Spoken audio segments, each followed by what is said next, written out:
आज की क्लास में भूगोल से संबंधित विश्व मानचित्र एक परिचय। जी हाँ दोस्तों, जैसा कि आपको पता है कि विश्व मानचित्र जो कि भूगोल का एक अहम सेक्शन है, और भूगोल में अगर देखा जाए तो अगर आप विश्व मानचित्र को भली भांति समझ लेते हैं तो भूगोल पढ़ने में बहुत ही आसान हो जाता है। पीटी यूपी पीटी एग्ज़ाम में आपको सिलेबस में आप देखे होंगे कि भूगोल, विश्व का भूगोल और भारत के भूगोल, जी हाँ ये आपके सिलेबस में है। तो आज के क्लास में विशेष रूप से हम बात करने वाले हैं विश्व मानचित्र एक परिचय, और इसके थ्रू हम उस इम्पोर्टेंट बिंदुओं पर बात करेंगे जो कि यूपी पेट पीटी एग्ज़ाम के लिए बहुत ही इम्पोर्टेंट है। तो दोस्तों आप इस वीडियो को अंत तक जरूर देखिएगा। हेलो दोस्तों, मैं हूं मोहम्मद शोहराब और आप देख रहे हैं अपना YouTube channel career coaching point. आइए हम उस मुख्य बिंदुओं पर आज हम बात करते हैं, तो आप इस वीडियो को अंत तक जरूर देखिएगा।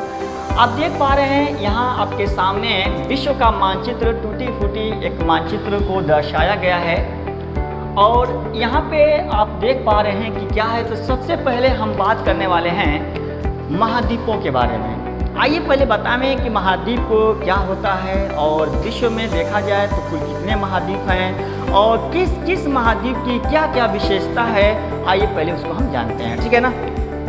तो प्यारे साथियों, महाद्वीप के बारे में सबसे पहले डिस्कस किया जाए तो महाद्वीप यानी इसको कहते हैं कंटिनेंट। इंग्लिश में क्या कहते हैं, इसको कंटिनेंट कहते हैं। क्या होता है महाद्वीप, सबसे पहले हम इस बिंदु पे बात करें तो प्यारे साथियों, महाद्वीप उसे कहते हैं यानी एक विशाल भूभाग। यहाँ पे आप देखिए, यहाँ पे नोट है द्वीप, देखिए द्वीप और इसके पहले लगा है महा। तो सबसे पहले हम बता दें कि द्वीप क्या होता है।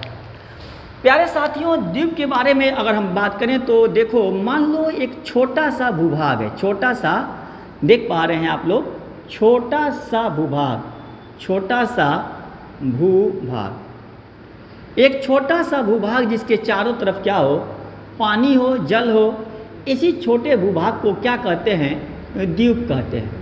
देखिए हाँ, ध्यान से सुनिएगा, एक छोटा सा भूभाग जिसके चारों तरफ क्या हो, पानी हो, उसे क्या कहते हैं, द्वीप कहते हैं, ठीक है ना। लेकिन यहाँ पे क्या लगा हुआ है, महाद्वीप लगा है, ठीक है ना।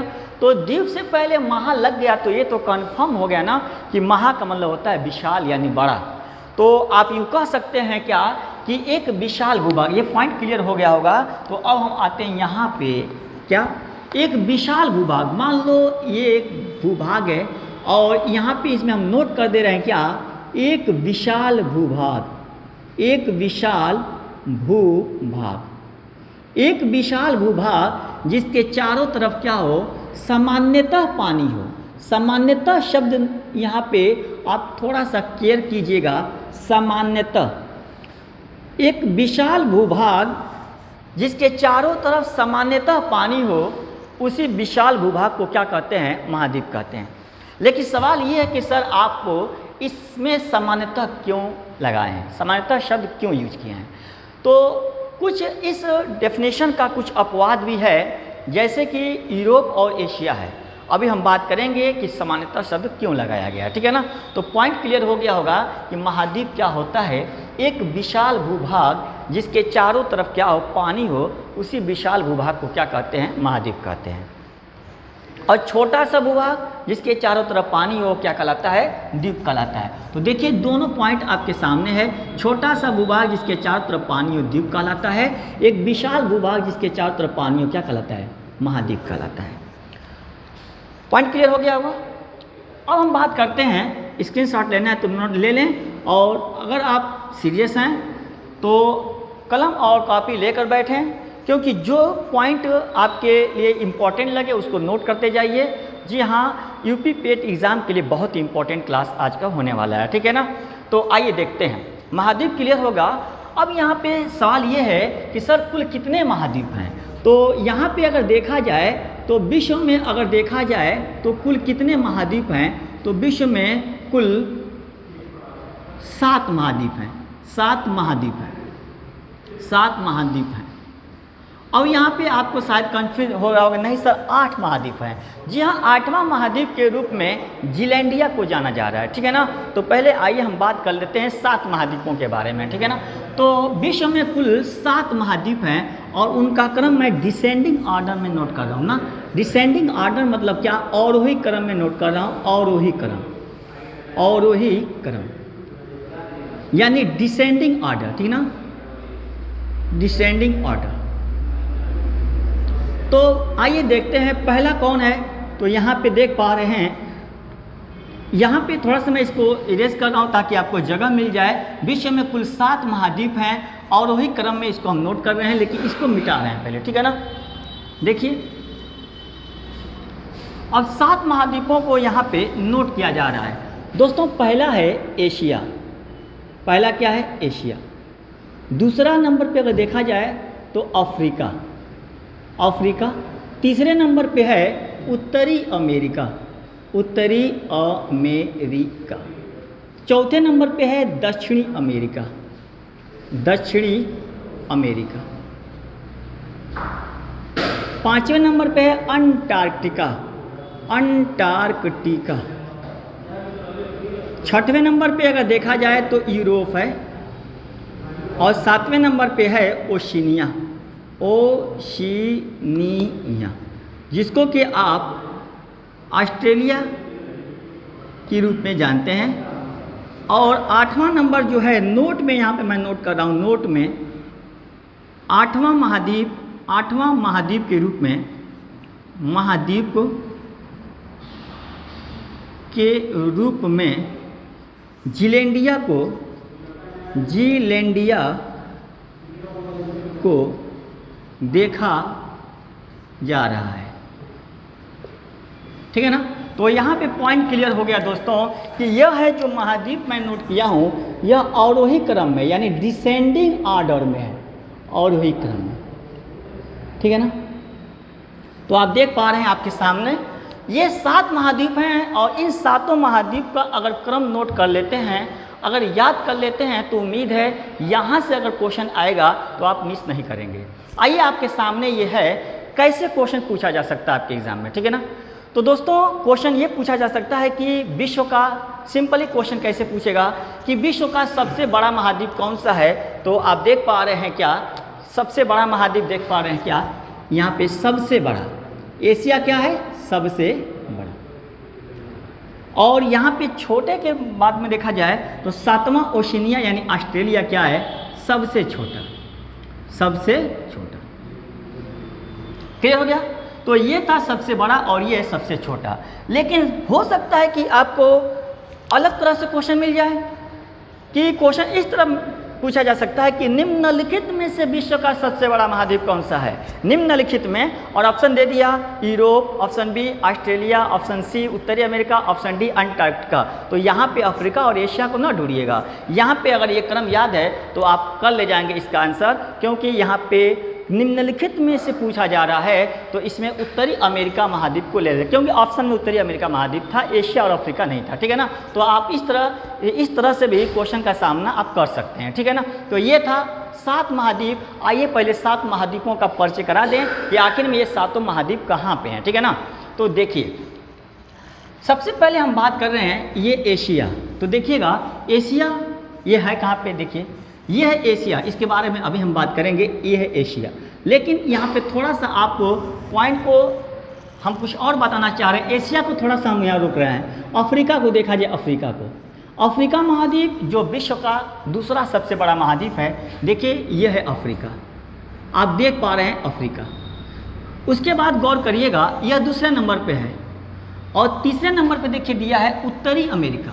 यहाँ पे क्या है, उत्तरी अमेरिका, उत्तरी अमेरिका ये तीसरे नंबर पे है।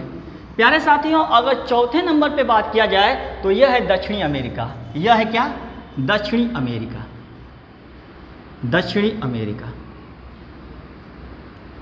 ये चौथे नंबर पे है। और 5वें नंबर पे यहाँ पे देख पा रहे हैं यह है अंटार्कटिका, अंटार्कटिका जो कि 5वें नंबर पे है। 6वें नंबर पे ये क्या है, यूरोप को यहाँ पे हम थोड़ा सा यहाँ हटा रहे हैं। 7वें नंबर पे क्या है, ओशिनिया, जो कि यहाँ पे देखिए ऑस्ट्रेलिया है, ऑस्ट्रेलिया, ऑस्ट्रेलिया जो कि 7वें नंबर पे ये है। और अब देखिए यहाँ पे एशिया और यूरोप को हमने छोड़ा था, क्या एशिया और यूरोप को छोड़ा था। तो यहाँ पे गौर करिएगा, ये पूरा लैंड को देखिए, पूरे लैंड को देखिए आप। ये इसको अगर देखा जाए ना तो इसके चारों तरफ देखिए, ये पूरे लैंड को देखिए आप। ये पूरे लैंड को कहा जाता था क्या, यूरेशिया कहा जाता था। क्या, यूरेशिया कहा जाता है, यूरेशिया कहा जाता है, ठीक है ना। तो यहाँ पे यूरेशिया तो है ही नहीं, उसमें हमने तो कहीं यूरेशिया दिखाया ही नहीं है। जी हाँ, आइए देखते हैं। यूरेशिया की बात करें तो ये पूरा जो लैंड है ये यूरेशिया है, देख पा रहे हैं, ये पूरा यूरेशिया है। तो यूरेशिया के बीचों बीच में गौर करिएगा, यहाँ पे कुछ भौतिक तत्व मौजूद हैं, ठीक है ना।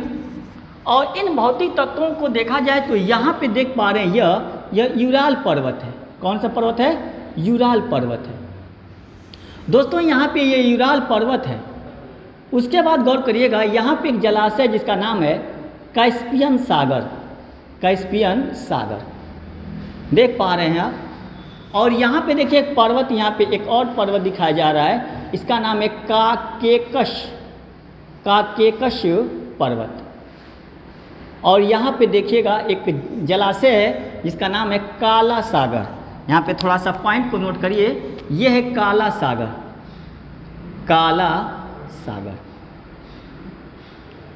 और यहाँ पे गौर करिएगा, यहाँ पे देख पा रहे हैं ये है मरमरा सागर, मरमरा सागर।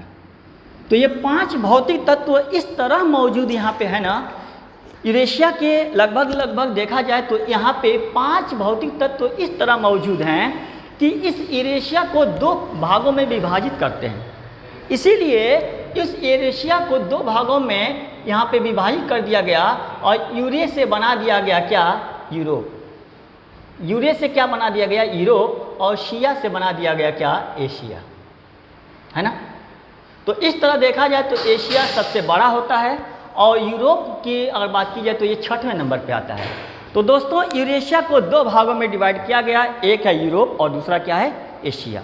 तो यहाँ पे मैंने दिखाया कि सबको एक तरफ एक एक करके यहाँ पे हमने परिचय कराया, कौन कहाँ पे है। आप माइंड में इस सभी मैप को, महाद्वीपों को आप स्कैन कर लीजिए, देख लीजिए, समझ लीजिए, ताकि यहाँ से अगर क्वेश्चन आवे तो आप मिस न करें। जी हाँ दोस्तों, तो ये विश्व के मानचित्र का एक नज़र हम यहाँ पे प्रकाश डाल रहे हैं यहाँ पे, ताकि आपको सब महाद्वीप आपके दिमाग में सेव हो जाए, ठीक है ना। तो देख पा रहे हैं आप, ये एशिया देख लीजिए, ये पूरा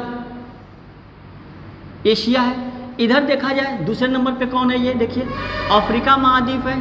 तीसरे नंबर पे कौन है, उत्तरी अमेरिका, देखिए पूरा उत्तरी अमेरिका है। और चौथे नंबर पे कौन है, दक्षिणी अमेरिका है।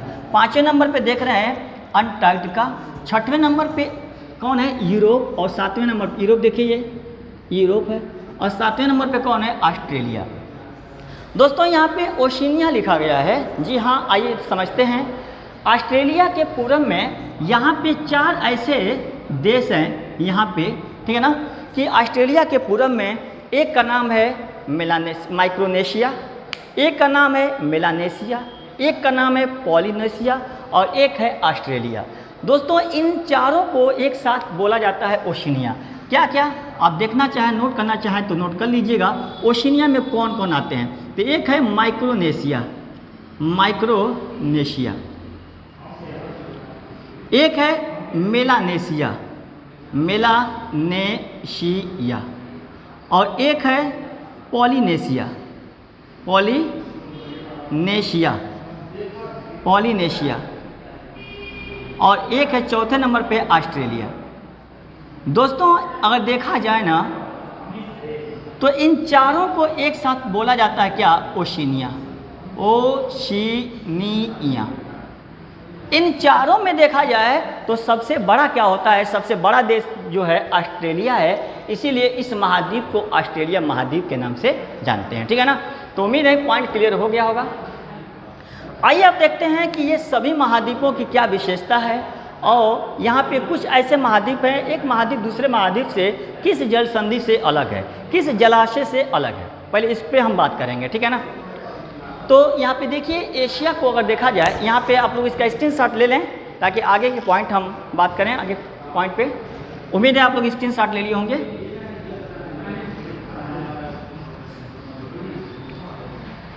तो यहाँ पे देखिएगा, नोट करते रहिएगा पॉइंट को। देखिए ये एशिया है और एशिया के अगर देखा जाए ये पांचों भौतिक तत्व बहुत ही इम्पोर्टेंट है। यहाँ पे देखिए यूराल पर्वत, कैस्पियन सागर, काकेकस पर्वत, काला सागर, मरमरा सागर, ये 5 ऐसे यहाँ पे मौजूद है ना कि एक तरफ इसके एशिया है और दूसरे तरफ कौन है, यूरोप है। तो यहाँ पे क्वेश्चन का सामना हो सकता है कि क्वेश्चन पूछा जा सकता है कि यूरोप और एशिया के बीच में निम्नलिखित में से कौन नहीं मौजूद है, ठीक है ना, या निम्नलिखित में से कौन मौजूद है, ये पांचों आप याद रखे रहिएगा, ठीक है ना। यूराल पर्वत, कैस्पियन सागर, काकेकस पर्वत, काला सागर और मरमरा सागर। जी हाँ दोस्तों, अब देखा जाए कि यूरोप, एशिया और अफ्रीका के बीच में कौन सा जलाशय है। तो यहाँ देखिएगा एशिया और अफ्रीका के बीच में यहाँ पे एक जलाशय देख रहे हैं, रेड कलर से यहाँ पे नोट भी किया हूँ। इस जलाशय का नाम है लाल सागर। क्या नाम इसका है, लाल सागर। लाल सागर दोस्तों, इस जलाशय का क्या नाम है, लाल सागर। लाल सागर जो है एशिया और अफ्रीका के बीच में है, यानी एशिया और अफ्रीका के बीच में कौन सा सागर है, तो लाल सागर है। और यहीं पे एक पॉइंट और आपको जानना है कि एशिया और अफ्रीका, यूरोप नहीं सॉरी अफ्रीका, एशिया और अफ्रीका के बीच में यहाँ पे एक सकरा रास्ता है और इसी को लेकर एक संधि हुआ है जिसका नाम है बाब अल मंडेब जल संधि। बाब अल मंडेब, बाब अल मंडेब, मंडेब जल संधि, जल संधि देख पा रहे हैं आप। तो बाब अल मंडेब जल संधि जो है, इस संधि के इधर कौन है, यमन एक देश है, यमन एक देश है और इसके इधर एक देश है जिसका नाम क्या है, जिबूती। कौन सा, जिबूती। तो यहाँ पे यमन है और इधर जिबूती है। याद रखिएगा जिबूती अफ्रीका का देश है और यमन एशिया का देश है ना। यमन कहाँ है, एशिया का देश है और जिबूती कहाँ है, अफ्रीका का देश है। और इसी दोनों देशों के बीच यहाँ पे एक सकरा रास्ता है जिसका नाम है बाब अल मंडेब जल संधि। इसी को लेकर दोनों देशों के बीच एक समझौता हुआ है जिसका नाम है बाब अल मंडेब जल संधि। तो यहाँ पे देखिए क्वेश्चन कैसे पूछा जा सकता है कि एशिया और अफ्रीका के बीच में, क्या एशिया और अफ्रीका के बीच में कौन सी जल संधि मौजूद है, तो क्या कहेंगे, बाब अल मंडेब जल संधि। क्वेश्चन पूछा जा सकता है कि बाब अल मंडेब जल संधि किन दो महाद्वीपों को अलग करता है, तो एशिया और अफ्रीका को अलग करता है। अगर देश पूछे तो क्या बोलेंगे, यमन और जिबूती को अलग करता है। किसको, यमन और जिबूती को अलग करता है ना। अब यहाँ पे देखा जाए एशिया और अफ्रीका के बीच में कौन सा सागर है, तो क्या बोलेंगे, लाल सागर। उम्मीद है यहाँ से पॉइंट क्लियर हो गया होगा ना। तो एशिया और अफ्रीका के बीच में 2 पॉइंट। अगर जल संधि पूछे तो क्या बोलेंगे, बाब अल मंडेब जल संधि। अगर सागर पूछेगा तो क्या बोलेंगे, लाल सागर, ठीक है ना। उम्मीद है पॉइंट क्लियर हो गया होगा।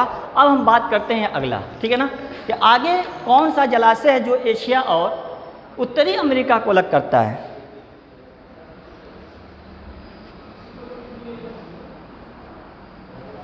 तो दोस्तों यहाँ पे देख पा रहे हैं इधर एशिया है और इधर देखिए उत्तरी अमेरिका है। ये विश्व का मैप अगर इसको फोल्ड करेंगे ना तो यहाँ पे ये उत्तरी अमेरिका और दक्षिणी अमेरिका ये कहाँ जाएगा, यहीं पे आएगा, ठीक है ना, ध्यान दीजिएगा। और यहाँ पे उत्तरी अमेरिका का जो एरिया है ना, इस एरिया का नाम है अलास्का। क्या नाम है, अलास्का। प्यारे साथियों, अलास्का पे यूएसए, ये किसका एरिया है, यूएसए का ना। अलास्का किसका एरिया है, यूएसए का। तो यहाँ पे आप जो देख रहे हैं ना, ये अलास्का ही है। क्या है, अलास्का है। और इस अलास्का पे किसका अधिकार है, किसका एरिया है, तो यूएसए का एरिया, ठीक है ना। तो यहाँ पे देखिए सामने आपके है, ये है अलास्का और ये है, देखिएगा, यानी अलास्का उत्तरी अमेरिका है और ये क्या है, एशिया है। थोड़ा सा मैं यहाँ पे देखते हैं, ये एशिया का जो एरिया है ना, इस एरिया का नाम है रूस। क्या नाम है, रूस। एशिया का ये जो रूस का, ये रूस है और रूस का ये जो क्षेत्र है इसका नाम है साइबेरिया। साइबेरिया देख पा रहे हैं, देखिएगा एशिया का यहाँ पे रूस और ये क्या है, साइबेरिया। और यहाँ पे देखिएगा ये है अलास्का और अलास्का किसका, एशिया का। और देश महाद्वीप कौन है, तो क्या कहेंगे, उत्तरी अमेरिका। उत्तरी अमेरिका, प्यारे साथियों यहाँ पे आप देख पा रहे हैं उत्तरी अमेरिका, ठीक है ना। तो यहाँ पे देखिए एक सकरा रास्ता है, देख पा रहे हैं ये। इस सकरा रास्ता का नाम क्या है? बेरिंग जल डमरू मध्य। क्या नाम है इसका? बेरिंग जल डमरू मध्य, देख पा रहे हैं ये बेरिंग जल, और इसी को लेकर एक संधि हुआ जिसका नाम क्या है? बेरिंग जल संधि, ठीक है ना। तो देखिए ये जो बेरिंग जल संधि है यानी बेरिंग जल डमरू मध्य को सकरा जो समुद्री रास्ता है यहाँ पे, यह सकरा समुद्री रास्ते के इधर आर्कटिक महासागर है। क्या? आर्कटिक महासागर है। और इधर जो देखा जाए तो प्रशांत महासागर है, प्रशांत पैसिफिक ओशियन है। तो प्रशांत महासागर और आर्कटिक महासागर के बीच में एक सकरा जलाशय है जो इन दोनों महासागरों क्या कर रहा है? जोड़ने का काम कर रहा है ना। तो इसी सकरा समुद्री जो रास्ता ये है, इसी का नाम है बेरिंग जल डमरू मध्य। और इसी सकरा समुद्री रास्ते को लेकर एशिया और उत्तरी अमेरिका के बीच यहाँ पे एक संधि हुआ है जिसका नाम क्या है? बेरिंग जल संधि। प्यारे साथियों यहाँ बता दें कि बेरिंग जल संधि जो है यहाँ पे आर्कटिक महासागर का एक यहाँ पे सागर है जिसका नाम है चुक्की सागर, चुक्की सागर, ठीक है ना। और यहाँ पे एक सागर है, इस सागर का नाम है बेरिंग सागर। क्या? बेरिंग सागर। तो बेरिंग सागर अगर बात किया जाए, ध्यान से सुनिएगा, आप सुनकर पॉइंट को नोट करते रहिए।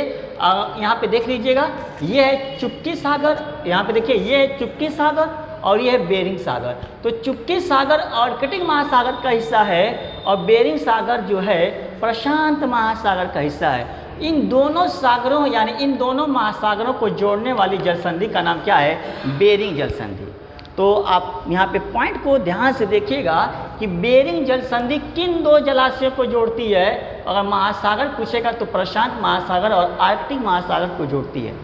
और सागर पूछेगा कि बेरिंग जल संधि किन दो सागरों को जोड़ती है, तो यहाँ पे क्या नोट करेंगे? बेरिंग सागर और चुप्की सागर क्या करती है? जोड़ती है। जोड़ने की बात हो रही है। लेकिन अलग करने की बात की जाए, देखिए इसके अलग करने की बात की जाए तो बेरिंग जल संधि किसको अलग करती है? देख लीजिए, तो इधर है एशिया और इधर है क्या? उत्तरी अमेरिका। अगर महाद्वीप पूछेगा तो क्या बोलेंगे? एशिया महाद्वीप और उत्तरी अमेरिका महाद्वीप को अलग करती है, अलग करती है। अगर देश पूछेगा तो क्या कहेंगे? रूस और यूएसए यानी संयुक्त राज्य अमेरिका को अलग करती है। अगर क्षेत्र पूछेगा तो क्या बोलेंगे? साइबेरिया और अलास्का। क्षेत्र पूछे तो क्या बोलेंगे? साइबेरिया और अलास्का। अब यहाँ पे पॉइंट को नोट करना है, यहाँ पे क्वेश्चन को ध्यान से आपको पढ़ना होगा कि देश पूछा जा रहा है, किस क्षेत्र पूछा जा रहा है, किस महाद्वीप पूछा जा रहा है ना, उसके अकॉर्डिंग आपको जवाब देना है। तो बेरिंग जल संधि, उम्मीद है पॉइंट क्लियर हो गया होगा, ठीक है ना। पूरे ये दो जल संधियों के बारे में हमने यहाँ पे डिटेल से बात किया। ये है बाब अलमंडेब जल संधि जो एशिया और अफ्रीका के बीच में है। ये है बेरिंग जल संधि जो रूस यानी एशिया और उत्तरी अमेरिका के बीच है। यहाँ से क्या क्वेश्चन बनने वाला था, हमने क्वेश्चन को बनाकर दिखाया, ठीक है ना। अब आइए यहाँ पे बात करते हैं। प्यारे साथियों, अगर हम ऑस्ट्रेलिया और एशिया से थोड़ा सा रिलेट करें ना, ऑस्ट्रेलिया और एशिया से थोड़ा सा रिलेट करें तो यहाँ पे भी आपको एक सकरा समुद्री रास्ता मिलेगा जिसका नाम है टॉरेस। क्या नाम है? टॉरेस। आप मैप में देखिएगा, टॉरेस, टॉरेस जल संधि। हाँ, टॉरेस जल डमरू मध्य की बात की जाए ना तो यहाँ पे देखिएगा, ये जो एरिया है, इस एरिया का नाम है, इस द्वीप का नाम है ना न्यू गिनी द्वीप। कौन सा द्वीप? न्यू गिनी द्वीप। इस द्वीप का नाम क्या है? New Guinea, New Guinea, New Guinea द्वीप। और ये ऑस्ट्रेलिया देखे रहे हैं, तो न्यू गिनी द्वीप और ऑस्ट्रेलिया के बीच एक सकरा रास्ता है जिसका नाम क्या है? टॉरेस। क्या नाम है? टॉरेस। तो न्यू गिनी और ऑस्ट्रेलिया के बीच एक सकरा रास्ता जिसका नाम है टॉरेस। प्यारे साथियों, टॉरेस जल संधि ये न्यू गिनी द्वीप और ऑस्ट्रेलिया को क्या करता है? अलग करता है, अलग करता है। और देश की बात करें तो गौर करिएगा, इस न्यू गिनी देश पर दो देश हैं। एक का नाम है इंडोनेशिया, इंडोनेशिया, और एक देश का नाम है Papua New Guinea, Papua New Guinea, Papua New Guinea. तो यहाँ पे ध्यान से देखिएगा, यह है इंडोनेशिया का इरियन जया है, इरियन जया राज्य इंडोनेशिया का ये वाला इरियन जया राज्य है। और यह एक अलग देश है पपुआ न्यू गिनी। तो देश के बारे में देखा जाए तो यह पपुआ न्यू गिनी और ऑस्ट्रेलिया के बीच में है। हालांकि यहाँ पे इंडोनेशिया का भी इस द्वीप पर अधिकार है। तो यहाँ पे इंडोनेशिया एशिया का देश है, यहाँ से कनेक्ट कर सकते हैं। यानी टॉरेस जल संधि जो है इंडोनेशिया और ऑस्ट्रेलिया के बीच में है। यहाँ पे देखिएगा, इंडोनेशिया या पपुआ न्यू गिनी और ऑस्ट्रेलिया के बीच में टॉरेस जल संधि। और प्यारे साथियों, टॉरेस जल संधि की बात की जाए ना, तो जोड़ने की बात की जाए तो इधर एक सागर है जिसका नाम है आराफुरा सागर। क्या नाम है? आराफुरा सागर। यहाँ एक सागर आराफुरा सागर और इधर एक सागर जिसका नाम क्या है? कोरल सागर। यहाँ कौन सा सागर है? कोरल सागर। प्यारे साथियों, आराफुरा सागर और कोरल सागर को टॉरेस जल संधि जोड़ती है ना। टॉरेस जल संधि आराफुरा सागर और कोरल सागर क्या करती है? जोड़ने का काम करती है। और अलग करने की बात किया जाए तो यह न्यू गिनी द्वीप और ऑस्ट्रेलिया को क्या करती है? अलग करती है। न्यू गिनी द्वीप पर एशिया का एक देश है इंडोनेशिया और एक अलग देश है Papua New Guinea. Papua New Guinea, ठीक है ना, जो कि ये एशिया में नहीं आता है, ठीक है ना। उम्मीद है पॉइंट क्लियर हो गया होगा।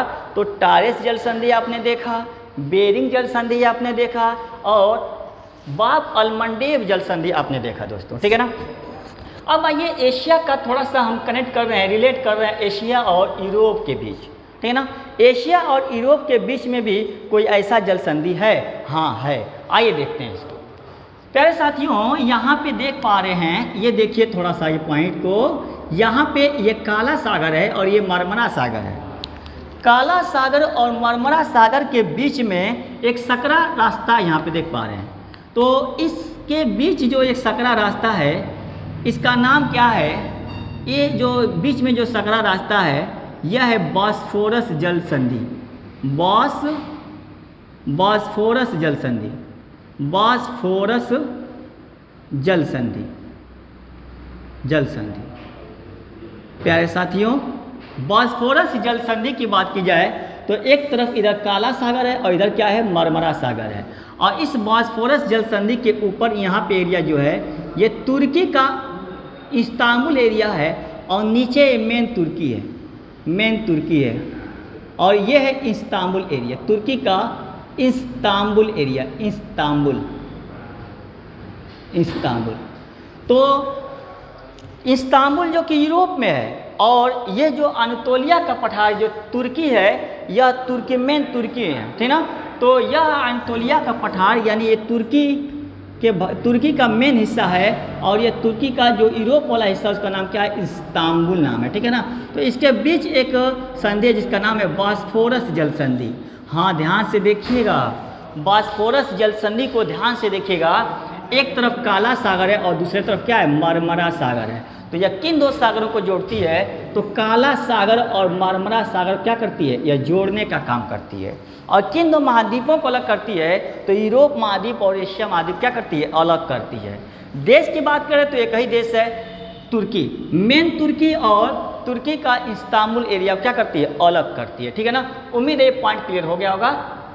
तो यहाँ पे 3 जल संधियाँ हमने बताया और अलग एशिया से रिलेटेड जो भी महाद्वीप हैं यहाँ पे उसको क्या किया? अलग किया। यहाँ पे देख लीजिएगा, लाल सागर एशिया और अफ्रीका के बीच में है, काला सागर ये और मरमरा सागर एशिया और यूरोप के बीच में है, बेरिंग जल संधि उत्तरी अमेरिका और एशिया के बीच में है। पॉइंट क्लियर हो गया होगा, ठीक है ना। अब चलते हैं अगला पॉइंट पे। यहाँ से देखिए क्वेश्चन पूछा जा सकता है प्यारे साथियों, ये एशिया है, ये यूरोप है और ये अफ्रीका है। तो एशिया और अफ्रीका के बीच में तो लाल सागर है। अब यहाँ पे एक पॉइंट और देखिएगा, अगर क्वेश्चन पूछे कि यूरोप महाद्वीप और अफ्रीका महाद्वीप के बीच में कौन सा जलाशय है, तो देखिए यहाँ पे जो जलाशय इसका नाम क्या है? भूमध्य सागर है। कौन सा? भूमध्य सागर। ध्यान से देखिएगा, हाँ ध्यान से देखिएगा, यूरोप और अफ्रीका के बीच में कौन सा सागर है? भूमध्य सागर है। और यह भूमध्य सागर जो है यूरोप और अफ्रीका को क्या करता है? अलग करता है। देख लीजिए, भूमध्य सागर यूरोप और अफ्रीका क्या करता है? अलग करता है। और यहाँ पे एक और जल संधि आपको देखने को मिलेगा जो कि बहुत ही इंपॉर्टेंट जल संधि है, यूरोप और अफ्रीका के बीच में है, ठीक है ना। आइए देखते हैं उसको भी। प्यारे साथियों, यहाँ पे अगर देख रहे हैं ये जो महासागर इसका नाम है उत्तरी अटलांटिक महासागर, ये पूरा है अटलांटिक महासागर। तो इस अटलांटिक महासागर का ये जो आप लाइन देख रहे हैं इसका नाम है भूमध्य सागर, अरे भूमध्य रेखा, 0 डिग्री अक्षांश रेखा, हाँ 0 डिग्री अक्षांश रेखा, ये लाइन देख पा रहे हैं। ये 0 डिग्री अक्षांश रेखा जो है एशिया, अफ्रीका और दक्षिणी अमेरिका से होकर गुजरती है दोस्तों। और यही भूमध्य रेखा जो है इसी के ऊपर का जो हिस्सा है उसको कहते हैं उत्तरी अटलांटिक महासागर, और नीचे का जो हिस्सा इसको कहते हैं दक्षिणी अटलांटिक महासागर। प्यारे साथियों, इसको कहते हैं दक्षिणी अटलांटिक महासागर, सॉरी, ठीक है ना, इसको कहते हैं दक्षिणी अटलांटिक महासागर, ठीक है ना। तो देखिए उत्तरी अटलांटिक और दक्षिणी अटलांटिक महासागर की बातें की जाए यहाँ पे, तो यह भूमध्य सागर है और यह उत्तरी अटलांटिक महासागर है। यहाँ पे एक सकरा रास्ता आप देख पा रहे हैं, इसी सकरा रास्ता का नाम क्या है, जिब्राल्टर जल संधि। क्या नाम है, जिब्राल्टर जल डमरू मध्य। प्यारे साथियों, इसका नाम क्या है, जिब्राल्टर। और जिब्राल्टर जल संधि जो है देख पा रहे हैं इसका नाम है जिब्राल्टर जल संधि, इसी का नाम क्या है, जिब्राल्टर जल संधि। प्यारे साथियों, यह जिब्राल्टर जो जल संधि है बहुत इम्पॉर्टेंट है, और इसके इधर जो देश है ना, ध्यान से देखिएगा, इसके इधर जो देश है इसका नाम है स्पेन। ध्यान से सुन लीजिएगा, इसका नाम क्या है, स्पेन। और यहाँ पे एक देश है जिसका नाम है मोरक्को। क्या नाम है, मोरक्को। यहाँ पे जो देश है इसका नाम क्या है, मोरक्को। प्यारे साथियों, ये है स्पेन और ये है मोरक्को। तो स्पेन जो है यह यूरोप महाद्वीप का देश है, और मोरक्को जो है अफ्रीका महाद्वीप का देश है। यहाँ पे देख पा रहे हैं यहाँ पे कि यह जिब्राल्टर जल संधि स्पेन और मोरक्को को क्या करता है, अलग करता है, और भूमध्य सागर को उत्तरी अटलांटिक महासागर से क्या करता है, जोड़ रहा है। तो जिब्राल्टर जल संधि उत्तरी अटलांटिक महासागर और भूमध्य सागर को जोड़ने का काम कर रहा है दोस्तों, और स्पेन और मोरक्को क्या कर रहा है, अलग कर रहा है। अब यहाँ पे क्वेश्चन कैसे पूछा जाएगा, आइए इस पर हम बात करते हैं। क्वेश्चन पूछा जा सकता है कि यूरोप महाद्वीप और अफ्रीका महाद्वीप के बीच में वह कौन सी निम्नलिखित में से कौन सी जल संधि है। तो क्या ऑप्शन होगा, ऑप्शन में जिब्राल्टर जल संधि जो मिलेगा, जिब्राल्टर जल संधि पे आप क्या करिएगा, टिक करिएगा। यानी जिब्राल्टर जल संधि यूरोप और अफ्रीका के क्या है, बीच में है। क्वेश्चन पूछा जा सकता है कि जिब्राल्टर जल संधि किन दो महाद्वीपों को अलग करती है, क्या कहेंगे, यूरोप और अफ्रीका को अलग करती है। क्वेश्चन इस तरह भी बन सकता है कि जिब्राल्टर जल संधि किन दो देशों के बीच में है या किन दो देशों को अलग करती है, तो क्या कहेंगे, स्पेन और मोरक्को क्या कर रही है, अलग कर रही है। लेकिन हो सकता है कि क्वेश्चन इस तरह पूछा जाए कि जिब्राल्टर जल संधि किन दो जलाशयों को जोड़ती है। तो जोड़ने की अगर बात की जाए तो यह उत्तरी अटलांटिक महासागर को भूमध्य सागर से जोड़ती है। हाँ, ये महासागर कौन सा है, उत्तरी अटलांटिक महासागर है, उत्तरी अटलांटिक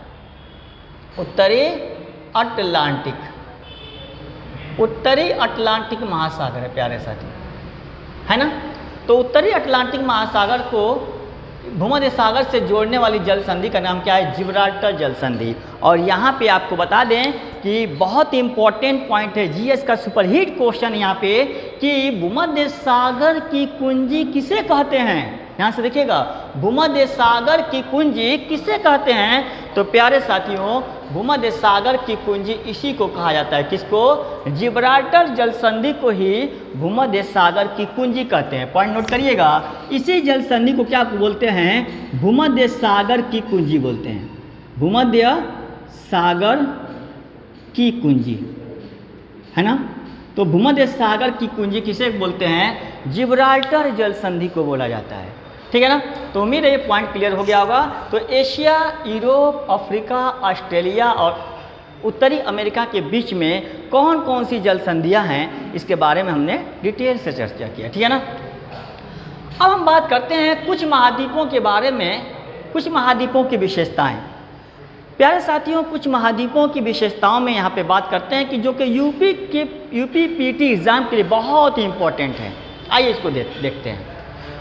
अगर हम बात करें एशिया को, ये एशिया को, तो प्यारे साथियों इस एशिया को ना पॉइंट को नोट करते जाइएगा। ये जो एशिया है ना, एशिया, इसे हम क्या कहते हैं, तो यह सभ्यताओं का, मानव सभ्यताओं का, गौर करिएगा, सभ्यताओं का पालना कहते हैं, सभ्यताओं का पालना कहते हैं, ठीक ना। सभ्यताओं का पालना किस महाद्वीप को कहते हैं? एशिया महाद्वीप को क्या कहते हैं? सभ्यताओं का पालना कहते हैं। यहाँ पे एक पॉइंट और देखिएगा कि अगर क्वेश्चन कहे अफ्रीका महाद्वीप को क्या बोला जाता है, तो अफ्रीका महाद्वीप को काला महाद्वीप, हाँ काला महाद्वीप, क्या? काला महाद्वीप, इसी को बोला जाता है मानव जन्म का पालना, मानव जन्म का स्थली या पालना कह दीजिए। मानव जन्म का पालना किस महाद्वीप को कहते हैं प्यारे साथियों? तो अफ्रीका महाद्वीप को कहा जाता है। सभ्यताओं का पालना पूछे एशिया महाद्वीप, मानव जाति का पालना पूछे तो क्या कहेंगे? यहाँ पे किसको कहेंगे? अफ्रीका महाद्वीप। किस महाद्वीप को काला महाद्वीप कहते हैं? तो अफ्रीका महाद्वीप को कहते हैं। उसके बाद अगर हम बात करें उत्तरी दक्षिणी अमेरिका महाद्वीप, अगर अगला पॉइंट देखा जाए प्यारे साथियों, दक्षिणी अमेरिका महाद्वीप, दक्षिणी अमेरिका महाद्वीप, तो दक्षिणी अमेरिका महाद्वीप को क्या कहते हैं? ये है आपका, ये देख पा रहे हैं दक्षिणी अमेरिका महाद्वीप है। और इस दक्षिणी अमेरिका महाद्वीप को ना क्या कहते हैं? पक्षियों और सांपों का महाद्वीप कहते हैं। क्या? पक्षियों और सांपों का महाद्वीप कहते हैं, सांपों का महाद्वीप कहते हैं। तो यहाँ पे 3 पॉइंट आपके सामने है। एशिया को सभ्यताओं का पालना कहते हैं, क्यों कहते हैं? सवाल ये है कि एशिया को सभ्यताओं का पालना क्यों कहते हैं? तो आपको याद होना चाहिए कि इसी एशिया महाद्वीप में मेसोपोटामिया की सुमेरियन सभ्यता, जो कि दजला और फरात नदी घाटियों में इसका क्या हुआ? जन्म हुआ था। यानी मेसोपोटामिया का सुमेरियन सभ्यता। मेसोपोटामिया प्यारे दोस्तों इराक का प्राचीन नाम था। इराक का प्राचीन नाम क्या था? मेसोपोटामिया। तो मेसोपोटामिया का सुमेरियन सभ्यता, और आपको पता होगा हड़प्पा की सभ्यता, हड़प्पा सिंधु घाटी की जो सभ्यता यानी हड़प्पा की सभ्यता, ये दोनों सभ्यताओं के वजह से यहाँ पे एशिया का क्या कहते हैं? सभ्यताओं का पालना कहते हैं एशिया को। दोस्तों सभ्यताओं का जन्म एशिया महाद्वीप से ही होता है, और बहुत सारे कई सभ्यताओं का जन्म हुआ, जिसमें से 2 प्रमुख हैं, सुमेरियन की, मेसोपोटामिया की सुमेरियन सभ्यता, और हड़प्पा की क्या? सिंधु घाटी हड़प्पा की सभ्यता। ये दोनों सभ्यताएं बहुत इंपॉर्टेंट हैं, ठीक है ना। इसीलिए एशिया को सभ्यताओं का पालना कहते हैं। हाँ, पॉइंट को ध्यान दीजिएगा। अफ्रीका को काला महाद्वीप इसलिए कहते हैं कि ये काला महाद्वीप, यहाँ की ज़्यादातर अधिकांश जो लोग हैं काले हैं, ठीक है ना। और यहाँ पे गौर करिएगा, मानव जन्म का पालना माना जाता है कि सबसे पहले मानव का जन्म इसी अफ्रीका महाद्वीप से हुआ है, ठीक है ना। और यहाँ पे देखिएगा दक्षिणी अमेरिका महाद्वीप को पक्षियों और सांपों का महाद्वीप कहते हैं। हाँ, पक्षियों और सांपों का महाद्वीप इसलिए कहा जाता है कि यहीं पे अमेजन नदी जो बहती है, और अमेजन नदी घाटी जो है, यहाँ पे एक जंगल है जिसका नाम है अमेजन जंगल। और अमेजन जंगल विश्व का सबसे अधिक जैव विविधता वाला जंगल है। यहाँ पे जैव विविधता यानी बहुत ज़्यादा है, और यहाँ पे जो जंगल बहुत ही घने जंगल हैं, ठीक है ना। तो इसी यहाँ पे क्लियर है कि जहाँ पे घने घने जंगल हो, जैव विविधता अधिक हो, वहाँ पे पक्षियों सर्वाधिक मात्रा में पक्षी पाए जाएंगे, सांप भी सर्वाधिक मात्रा में पाए जाएंगे। इसीलिए दक्षिणी अमेरिका महाद्वीप को ना क्या सांपों व क्या कहते हैं? पक्षियों का महाद्वीप कहते हैं। पॉइंट क्लियर, ठीक है ना। अब हम बात करते हैं अगला, ऑस्ट्रेलिया को सर बता दीजिए, कुछ बोला जाता है क्या? हाँ, ध्यान से पॉइंट को नोट करिएगा। ऑस्ट्रेलिया को प्यासी भूमि के नाम से क्या जानते हैं? क्या ये एक ऐसा महाद्वीप है जिसको प्यासी भूमि के नाम से जानते हैं, प्यासी भूमि। और गौर करिएगा, यह एक द्वीपीय महाद्वीप है। क्या? एक द्वीपीय महाद्वीप है। द्वीपीय महाद्वीप है। ऑस्ट्रेलिया एक द्वीपीय महाद्वीप है। 2 पॉइंट यहाँ पे गौर करिएगा। ऑस्ट्रेलिया को प्यासी भूमि के नाम से जानते हैं और ऑस्ट्रेलिया एक प्यासी क्या नाम है द्वीपीय महाद्वीप है, ठीक है ना। आइए जानते हैं अगला पॉइंट। सर ये बता दीजिए यूरोप महाद्वीप को भी कुछ बोला जाता है। हाँ, यहाँ पे पॉइंट को नोट करिएगा। यूरोप महाद्वीप जो है यहाँ पे अगर देखा जाए यूरोप महाद्वीप, तो प्यारे साथियों यूरोप महाद्वीप को ना यहाँ पे प्रायद्वीपों का प्रायद्वीप कहा जाता है। क्या?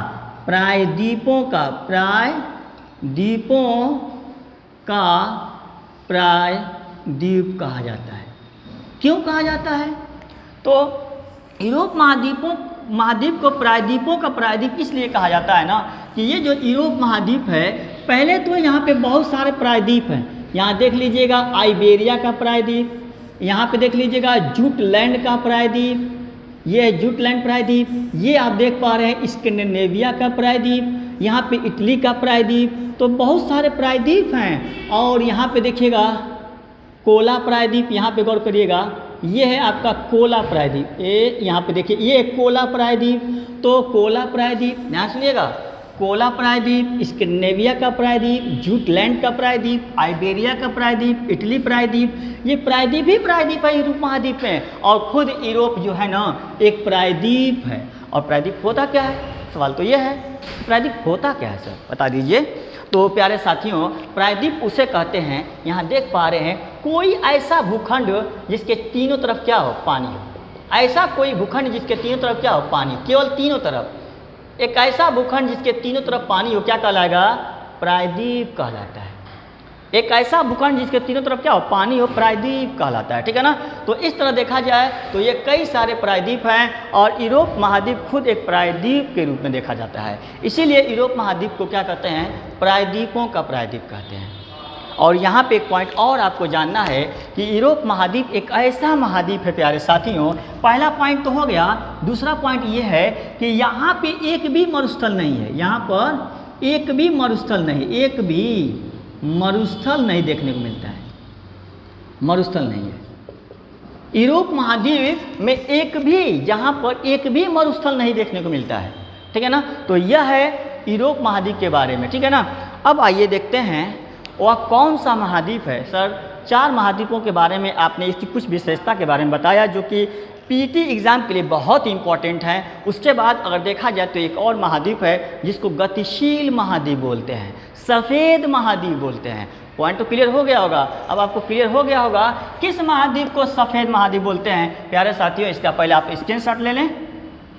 उम्मीद है आप लोग स्क्रीनशॉट ले लिए होंगे। देख पा रहे हैं आप। तो यहाँ पे अंटार्कटिका महाद्वीप को देख लीजिए ना, गलती ना करिएगा, अंटार्कटिका महाद्वीप नोट है यहाँ पे, अंटार्कटिका महाद्वीप, अंटार्कटिका महाद्वीप। प्यारे साथियों अंटार्कटिका महाद्वीप जो कि 5वां महाद्वीप है, देखिएगा ये नीचे दक्षिणी ध्रुव के पास, दक्षिणी ध्रुव के पास कौन सा महाद्वीप है? अंटार्कटिका महाद्वीप है। प्यारे साथियों इसी को क्या कहते हैं? यह एक गतिशील महाद्वीप है, गतिशील महाद्वीप है। इसी महाद्वीप को क्या कहते हैं? यह एक सफ़ेद महाद्वीप के रूप में जाना जाता है, सफ़ेद महाद्वीप।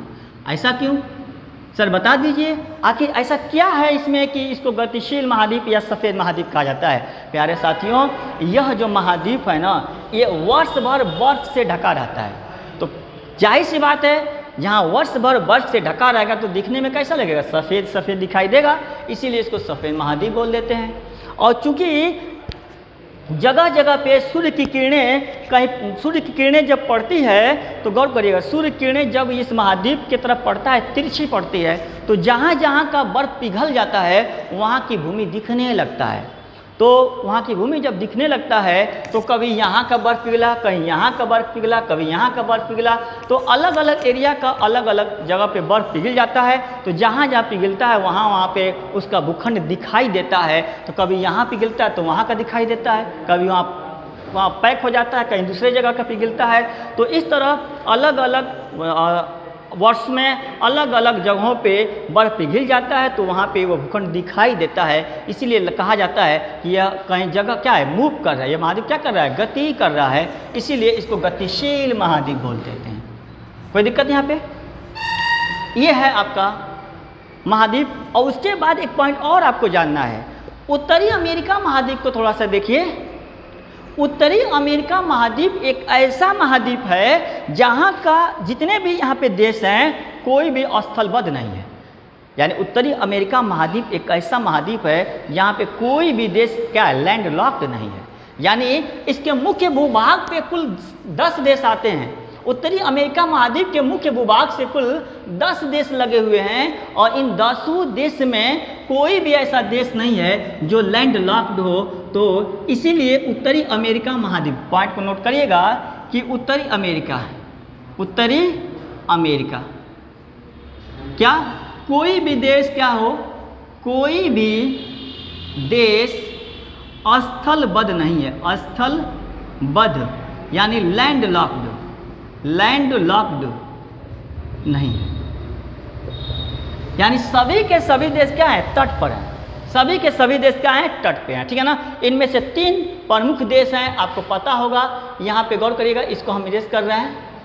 इनमें से जो प्रमुख देश है उसका नाम क्या है, कनाडा। उत्तर में कौन है, कनाडा। यहाँ पे एक देश है जिसका नाम है USA, संयुक्त राज्य अमेरिका। और यहाँ पे एक बड़ा सा देश है जिसका नाम क्या है, मैक्सिको। क्या नाम है, मैक्सिको। तो ये 3 उत्तरी अमेरिका महाद्वीप के ये 3 बड़े देश, कनाडा, USA और मैक्सिको। और यहाँ पे पॉइंट को क्लियर करना है, बहुत इंपॉर्टेंट पॉइंट है कि इस कनाडा और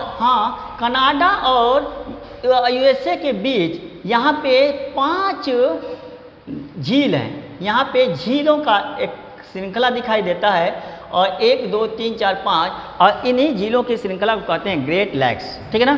क्या कहते हैं, ग्रेट लैक्स कहते हैं। प्यारे साथियों, कनाडा और USA के बीच यहाँ पे एक सीमा है अंतर्राष्ट्रीय, इसका नाम है 49 डिग्री उत्तरी अक्षांश रेखा। 49 डिग्री उत्तरी समानांतर जो रेखा है, 49 डिग्री उत्तरी जो अक्षांश रेखा है, यह कनाडा और USA के बीच है, जो कि विश्व का एक ऐसा यह अंतर्राष्ट्रीय सीमा है जो कि शांतिपूर्ण, विश्व का सबसे शांतिपूर्ण वाला अंतर्राष्ट्रीय सीमा का नाम क्या है, 49 डिग्री उत्तरी समानांतर रेखा, ठीक है ना। 49 डिग्री उत्तरी समानांतर रेखा कनाडा और USA के बीच है। तो इस पॉइंट को आप नोट रखिएगा, 49 डिग्री उत्तरी समानांतर रेखा, है ना। उसके बाद यहाँ पे एक और अंतर्राष्ट्रीय सीमा देखने को मिलेगा आपको। कनाडा और अलास्का के बीच एक अंतर्राष्ट्रीय सीमा है और ये अलास्का जो कि USA का अधिकार है, USA का एक राज्य है, और ये कनाडा, तो ये जो है यह आपका एक देशांतर है और इस देशांतर का नाम है 141 डिग्री पूर्वी देशांतर रेखा। हाँ, याद रखिएगा, 141 डिग्री पूर्वी देशांतर रेखा कनाडा और USA के अलास्का के बीच मौजूद है। तो ये दोनों पॉइंट आपको क्लियर हो गया होगा। तो प्यारे साथियों, वीडियो बहुत ही लंबा हो जाएगा, इसके लिए हम अगले क्लास में मिलेंगे, क्या पार्ट 2 लेकर मिलेंगे। अब बताइए कि ये जो सामने आपका विश्व के मानचित्र का हमने परिचय कराया, यहाँ पे जो इम्पोर्टेंट बिंदु था उस पर हमने बात किया। तो दोस्तों, हम जिस बिंदु पे बात किए हैं UPPT एग्ज़ाम के लिए बहुत इम्पोर्टेंट है, ठीक है ना। तो ये वीडियो लंबा ना हो जाए, इसीलिए आज के क्लास में बस इतना ही। मिलते हैं अगले क्लास में। Thanks for watching.